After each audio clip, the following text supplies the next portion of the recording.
cirka 1566 på et universitet i Athen, og vi er midt i renæssancen. Vi sidder her med 3 studerende, der læser om Aristoteles' fysik, kan fortælle om verdensbilledet i dag.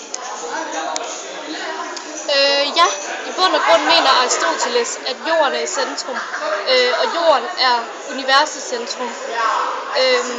Rundt om jorden kredser så solen og de andre planeter i noget, man kalder sfærer.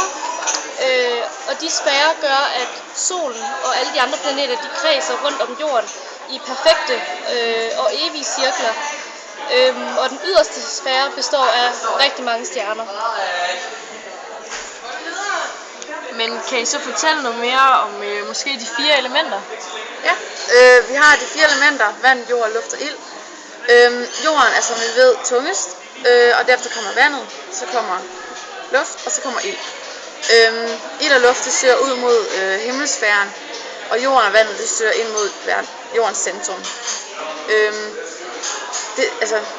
Det ser vi, hvis vi for eksempel smider noget jord ned i noget vand, så vil jorden automatisk synke ned på bunden og være under vandet.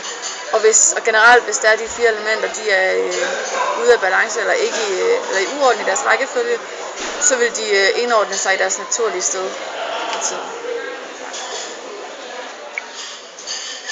Er der andet, Aristoteles mener?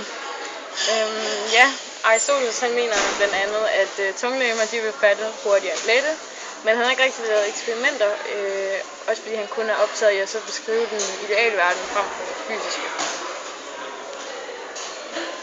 Tak for interviewet. Det var slet.